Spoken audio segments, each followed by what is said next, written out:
कहानी शुरू होती है और हमें दिखाया जाता है एक शहर जहाँ पर लगातार बहुत से इंसानों की मौत हो रही थी। जब डॉक्टर उनका पोस्टमार्टम करते हैं तो उन्हें पता चलता है कि जैसे इन इंसानों का दिल किसी ने निकाल लिया हो। पूरा शहर बहुत ज्यादा खौफजदा था क्योंकि 30 लोगों की मौत हो चुकी थी और आज से 30 साल पहले भी ऐसा ही हुआ था। लोगों का कहना था कि शायद दोबारा से मौत का साया वापस आ गया है जो लोगों को ऐसे मार रहा है। इस शहर में हम एक आदमी को देखते हैं जिसका नाम फ्रैंक था। उसकी बीवी की कार एक्सीडेंट में मौत हो गई थी। उस कार में फ्रैंक भी था, मगर उस हादसे के बाद फ्रैंक की जिंदगी पूरी तरह बदल चुकी थी। उस हादसे के बाद फ्रैंक अब मरे हुए लोगों को देख सकता था। ऐसे ही 3 आत्माओं से उसकी दोस्ती भी हो जाती है। अपनी बीवी की मौत के बाद फ्रैंक ने अपना काम छोड़ दिया था और वो उन लोगों की मदद करता था जिनके घरों में भूत प्रेत का साया होता था। इस काम के बदले में वो उनसे पैसे लेता था। एक दिन जब फ्रैंक जा रहा था तो उसका ध्यान भटक जाता है। वो एक आदमी के बाग को खराब कर देता है, पर वो उस आदमी को अपना कार्ड देकर कहता है कि मैं जल्दी तुम्हारा नुकसान भर दूंगा। उस आदमी की बीवी का नाम लूसी था, जिनके लॉन बाग को फ्रैंक ने खराब किया था और वो एक डॉक्टर फिजिशियन थी। लूसी एक घर में आती है जिसकी मालकिन एक बुढ़ी औरत थी। उसकी बेटी का हाथ सब्जी काटते हुए जख्मी हो गया था, इसलिए लूसी उसके घर में उसकी बेटी की मरहम पट्टी करने आई थी। लूसी कहती है कि जख्म बहुत गहरा है, आपको अपनी बेटी को हॉस्पिटल लेकर जाना होगा। पर वो बुढ़ी औरत कहती है नहीं, मेरी बेटी कभी भी घर से बाहर नहीं गई और तुम्हारा काम हो चुका है, तुम जा सकती हो। पर लूसी जाते हुए बुढ़ी औरत की बेटी की गर्दन पर कुछ निशान देखती है और पूछती है कि तुम्हारे साथ ये किसने किया, बताओ मुझे। पर वो कुछ नहीं बताती और वो बुढ़ी औरत उसको अपने घर से जाने का कहती है। खैर, अब लूसी अपने घर आ गई थी। रात को जब वो अपने हस्बैंड के साथ घर पर थी तभी सब कुछ अजीब होने लगता है। उसका बेड हवा में उड़ रहा था और घर की भी सारी चीजें हिलना शुरू हो जाती हैं। लूसी उसको देखकर समझ गई थी कि उसके घर में किसी भूत का साया है। अब ये कॉल करके फ्रैंक को बुलाती है। वो आकर कहता है कि मुझे तो ऐसा लग रहा है कि तुम्हारे घर में बहुत ही खतरनाक भूत का साया है, लेकिन मैं इस भूत को बड़ी आसानी से निकाल दूंगा और इसकी मेरी फीस है। पर तुम फिक्र नहीं करो, मैं तुमसे फीस भी नहीं लूंगा और जो मुझसे तुम्हारा लॉन खराब हुआ था उसके बदले मैं तुम्हारा ये काम कर दूंगा। मगर जब वो यहाँ पर लूसी के हस्बैंड से बात कर रहा था तो उसके माथे पर वो 37 नंबर लिखा हुआ देखता है। फ्रैंक उससे पूछता है कि तुम्हारे माथे पर ये कैसा नंबर है, पर वो उसको कुछ नहीं बताता और घर से जाने का कहता है। तभी लूसी के घर पर एक साया उभरता है। उधर दूसरी तरफ हमें पता चलता है कि फ्रैंक ने जानबूझकर उन आत्माओं को लूसी के घर पर भेजा था जो उसके दोस्त थे, ताकि उसे उसका नुकसान ना भरना पड़े जो उसने सुबह उसके घर पर किया था। अगले दिन फ्रैंक जब जा रहा था तो अपनी तरफ आता हुआ लूसी के हस्बैंड को देखता है, पर वो असल नहीं था, वो तो सिर्फ उसकी आत्मा थी। वो आकर फ्रैंक से टकरा जाता है जिससे दोनों गिर गए थे। वो कहता है फ्रैंक मुझे बचा लो, वो लोग मुझे दफनाने वाले हैं। फ्रैंक कहता है जाहिर है तुम मर चुके हो तो वो लोग तुम्हें दफनाएंगे ही। फ्रैंक उस जगह पर जाता है जहाँ पर सब लूसी के हस्बैंड को दफना रहे थे। लूसी फ्रैंक के पास आती है और उससे कहती है क्या तुम मेरे हस्बैंड की आत्मा को देख सकते हो। अब ये दोनों एक होटल में जाते हैं जहाँ पर लूसी फ्रैंक से कहती है कि तुम मेरे हस्बैंड की आत्मा से पूछो कि उसने मेरे पैसे कहाँ पर रखे हैं। फ्रैंक जब उससे पूछता है तो उसे पता चलता है कि लूसी के हस्बैंड ने वो पैसे गलत काम में लगा दिए थे। लूसी जब ये सुनती है तो फ्रैंक को बताती है कि मैं और मेरा हस्बैंड हम दोनों एक दूसरे के लिए बिल्कुल भी ईमानदार नहीं थे, हमारी शादी एक अच्छी शादी नहीं थी। जब ये सब बातें फ्रैंक सुन रहा था तो वो अपना हाथ लूसी के हाथ पर रख देता है जिससे उसके हस्बैंड को जेलसी होती है। उसे बहुत गुस्सा आता है। वो वहाँ पर पड़ा गिलास फ्रैंक के कपड़ों पर गिरा देता है। फ्रैंक के कपड़े अब खराब हो गए थे। जब ये बाथरूम में खुद को साफ करने जाता है तो उधर ही एक आदमी देखता है जिसके माथे पर 38 नंबर लिखा हुआ था, जैसा पहले लूसी के हस्बैंड के माथे पर लिखा था 37। तो फ्रैंक को ये देखकर ऐसा लगता है कि यहाँ पर कुछ तो गड़बड़ है। वो इधर उधर देखने लगता है। इसे लग रहा था कि शायद इधर कोई आत्मा है। तभी उधर अचानक से शीशे में से एक काला साया निकल कर आता है। वो उसी आदमी के दिल के अंदर हाथ डालकर जिसके माथे पर 38 नंबर लिखा हुआ था उसका दिल निकाल लेता है। फ्रैंक भी छुपकर ये सब देख रहा था।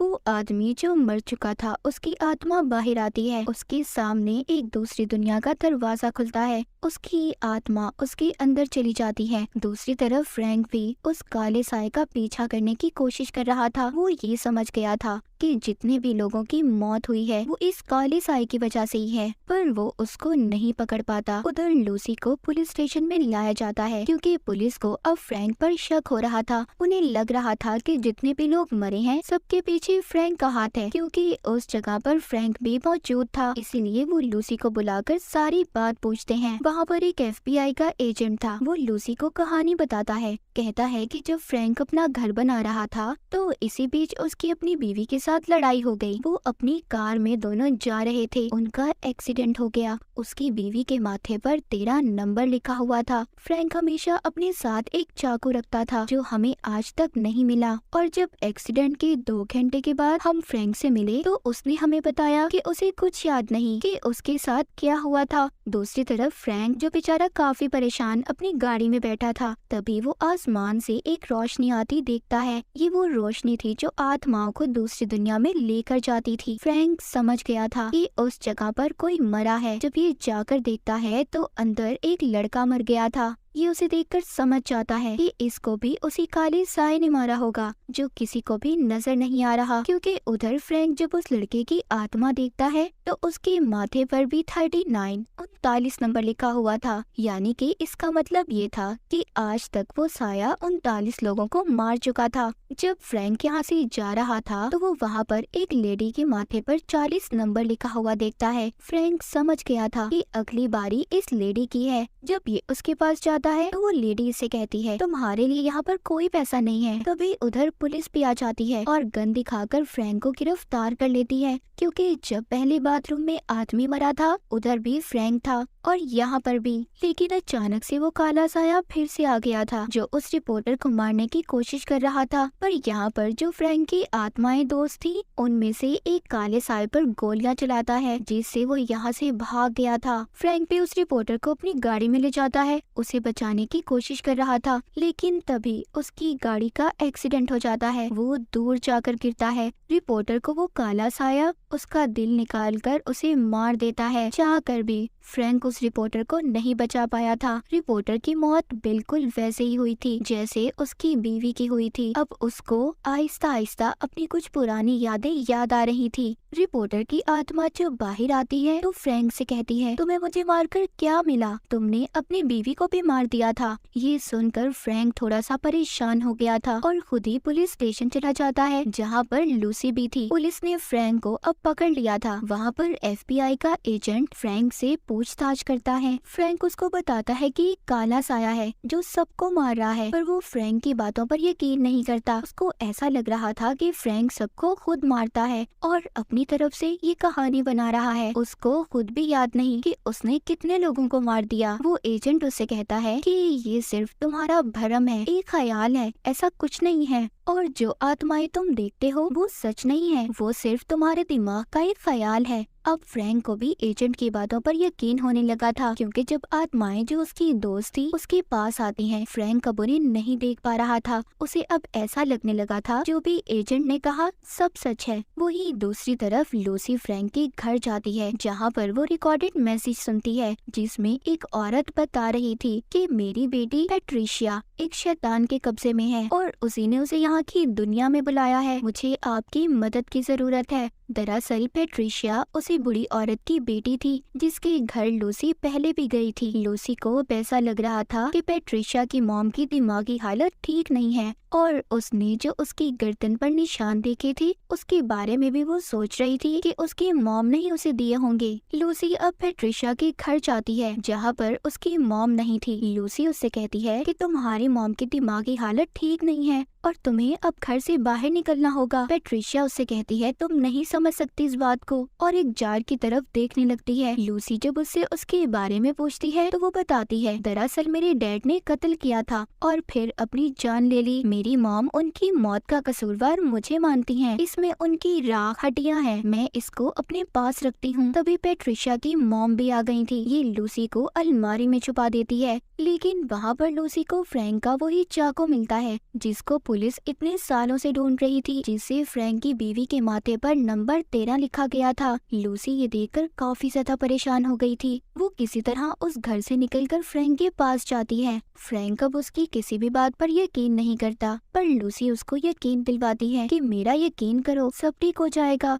इसी दौरान वो लूसी के माथे पर 41 नंबर लिखा हुआ देखता है, मतलब कि अगला शिकार उस काले साए का लूसी थी। तभी वहाँ पर काला साया आ जाता है। फ्रैंक उसको पकड़ने की कोशिश कर रहा था, पर वो उसको नहीं पकड़ पाता। जब वो साया लूसी के दिल में हाथ डालता है तभी वहाँ फ्रैंक के दोस्तों की आत्माएं आ जाती हैं और साए को धकेल कर अपने साथ ले जाती हैं। पर एक बार फिर वो काला साया लूसी पर हमला करता है, लेकिन किसी तरह अब लूसी और फ्रैंक जेल से निकल आए थे। फ्रैंक किसी भी तरह लूसी को बचाना चाहता था क्योंकि वो उससे प्यार भी करने लगा था। फ्रैंक खुद को मारना चाहता था ताकि उसकी आत्मा उसके जिस्म से अलग हो जाए और वो उस काले साए का मुकाबला कर सके, लेकिन इससे पहले गोली चलाकर वो अपनी जान लेता, लूसी उसको रोक लेती है और उसे कहती है एक और रास्ता भी है, क्योंकि लूसी डॉक्टर थी और वो बहुत कुछ जानती थी। वो फ्रैंक से कहती है हम हाइपोथेरेमिया का इस्तेमाल करेंगे। इसमें ऐसा होता है कि इंसान को एक ड्रग वाला इंजेक्शन लगाया जाता है जिससे कुछ देर के लिए इंसान की धड़कन रुक जाती है और इससे पहले तुम पूरी तरह से मर जाओ मैं तुम्हें बिजली के झटके दूंगी जिससे तुम वापस से जिंदा हो जाओगी। ये ऐसा ही करते हैं। ये अब इस काम को शुरू करते हैं, पर इसके लिए फ्रैंक के पास सिर्फ 20 मिनट होंगे। अगर हमें देर हो गई तो फ्रैंक तुम हमेशा के लिए मर जाओगे। अब ये सब करने के लिए फ्रैंक को एक कमरे में रखा जाता है जो काफी ठंडा था, क्योंकि इस काम के लिए इंसान के पूरे जिस्म को बर्फ में जमाया जाता है।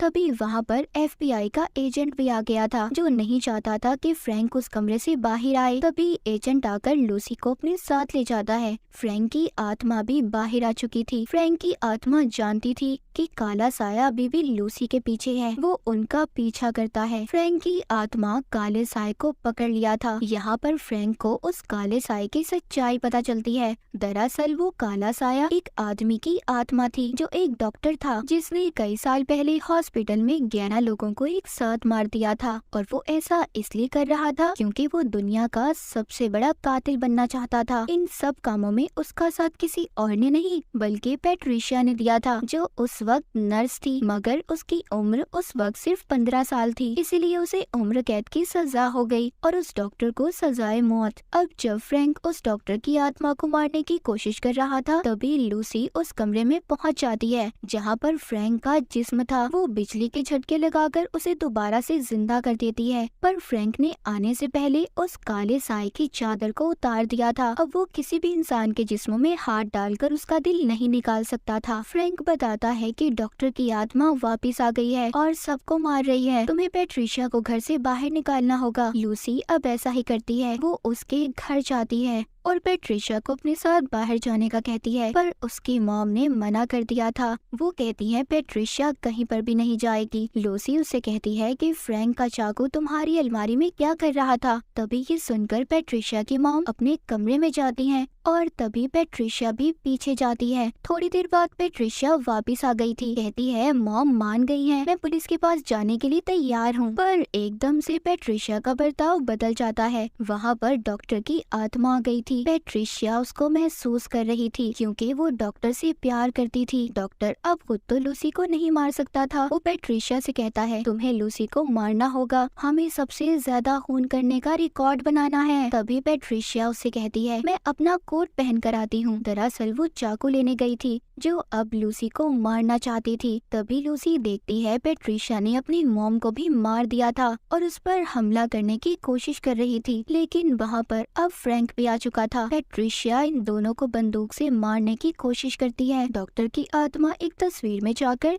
लूसी को मारने वाली थी, तभी फ्रैंक उस तस्वीर को तोड़ देता है। डॉक्टर की आत्मा पास ही पड़े जार में चली जाती है। फ्रैंक उस जार को बंद कर उस पर नाम पढ़ता है, जिस पर डॉक्टर का नाम ही लिखा हुआ था। इसका मतलब ये था पेट्रिशिया ने झूठ बोला था कि इसमें उसके डैड की हड्डियां हैं। लूसी फ्रैंक से कहती है हमें इसको एक चर्च में लेकर जाना होगा। अभी उसी हॉस्पिटल में जाते हैं जहाँ पर कई साल पहले डॉक्टर ने लोगों को मारा था, मगर अब वो हॉस्पिटल बिल्कुल वीरान था क्योंकि उस हादसे के बाद हॉस्पिटल को बंद कर दिया गया था। फ्रैंक जब यहाँ पर आता है तो देखता है वहाँ पर उसको सारे पुराने ख्याल नजर आ रहे थे। फ्रैंक वहाँ पर सभी खून होते हुए देख रहा था जो कई साल पहले इस हॉस्पिटल में लोगों को मारा गया था। तभी यहाँ पर पेट्रिशिया भी आ गई थी और वो एजेंट भी जो इस केस की इन्वेस्टिगेशन कर रहा था। उस एजेंट के हाथ में वो जार चाहता है जिसमें डॉक्टर की आत्मा और हड्डियां थी। वो उस जार को खोल देता है। डॉक्टर की आत्मा अब आजाद हो चुकी थी।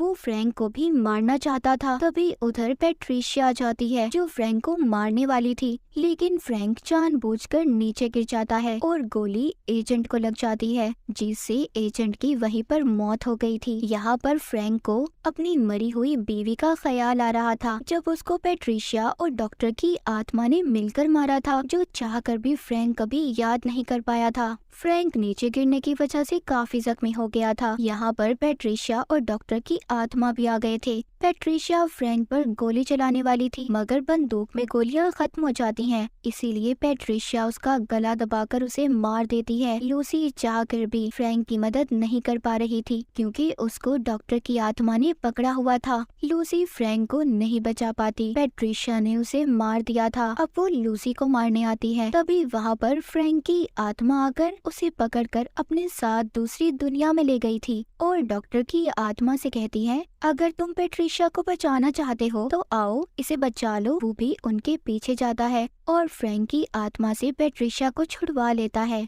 कहता है हम वापस जा रहे हैं लोगों को मारने। तभी वो दरवाजा नर्क जहन्नुम का दरवाजा बन जाता है। वहाँ पर एक बहुत बड़ा क्रिएचर इन्हें अपनी तरफ खींच लेता है। दूसरी दुनिया जो अच्छे लोगों की थी, वहाँ पर फ्रैंक को वो आत्माएं मिलती हैं जो दुनिया में इसके दोस्त हुआ करते थे, अब उनको भी मुक्ति मिल चुकी थी। वहाँ पर फ्रैंक अपनी बीवी को भी देखता है जो फ्रैंक से कह रही थी फ्रैंक जाओ खुश रहो, क्योंकि अभी फ्रैंक का वक्त नहीं आया था। फ्रैंक की आत्मा वापस से अपने जिस्म में आ गई थी, यानी कि वो जिंदा हो गया था। अब वो और लूसी दुनिया में खुशी खुशी अपनी जिंदगी गुजार रहे थे। साथ ही साथ लूसी के अंदर वो पावर्स ताकतें भी आ चुकी थी, वो भी अब आत्माओं को देख सकती थी। लूसी और फ्रैंक अब हंसी खुशी अपनी जिंदगी गुजारेंगे और इसी के साथ ही कहानी यहीं पर खत्म हो जाती है।